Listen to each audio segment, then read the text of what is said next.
নমস্কার, রিঙ্কুর হেসেল থেকে সবাইকে স্বাগতম। আজকে আপনাদের সামনে জালি ভাজার রেসিপি নিয়ে হাজির হলাম। তবে রেসিপিটা দেখতে থাকুন কিভাবে আমি জালিগুলো ভাজছি। হাফ অংশ কেটে নিয়ে তারপরে আমি পিলার দিয়ে ভালো করে ছুলে নিয়েছি। এইবার জালিগুলোকে পিস পিস করে কেটে ছুরি দিয়ে ভালো করে কেচে কেটে নিয়েছি। দেখুন বন্ধুরা, কাটাটা ঠিক এরকম হবে।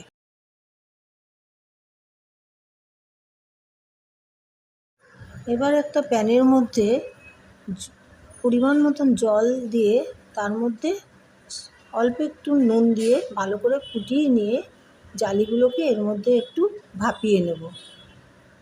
দেখুন কেমনভাবে ভাপিয়েছি। এটা বেশি সেদ্ধ করা যাবে না। তারপর একটা স্ট্রেনারের মধ্যে আমি জালিগুলোকে ঢেলে দিলাম। এখানে আমি একটা বোল নিয়ে নিয়েছি।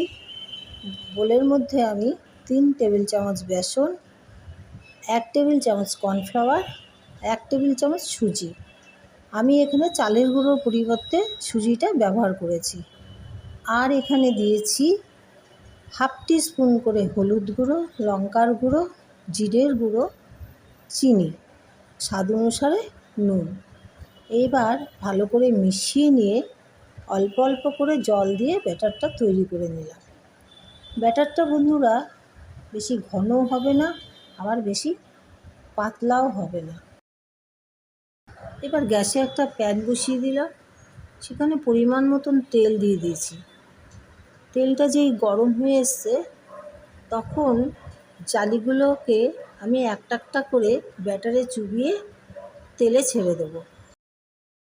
জালিগুলো আমার ভাজা হয়ে এসছে।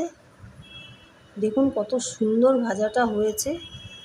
আর তার মধ্যে আমি কয়েকটা লঙ্কা ভালো করে মাঝখান দিয়ে চিড়ে নিয়ে ওই ব্যাটারের মধ্যে চুবিয়ে ভেজে নিলাম। এবার তেলের মধ্যে জালিগুলো ছাড়ার পর আমি এপিট ওপিট করে উল্টে দেব। এই জালি ভাজা আর লঙ্কা ভাজা গরম গরম ভাত দিয়ে দারুণ লাগে খেতে। আপনারাও একটু খেয়ে দেখবেন কেমন লাগে। এই জালি ভাজা গরম গরম ভাত দিয়ে দুর্দান্ত লাগে খেতে। আশা করি আপনারা পুরো ভিডিওটা স্কিপ না করে দেখবেন এবং লাইক কমেন্ট শেয়ার করে আমার পাশে থাকবেন এবং নতুন বন্ধুরা আমার চ্যানেলটিকে একটু সাবস্ক্রাইব করে দেবেন প্লিজ।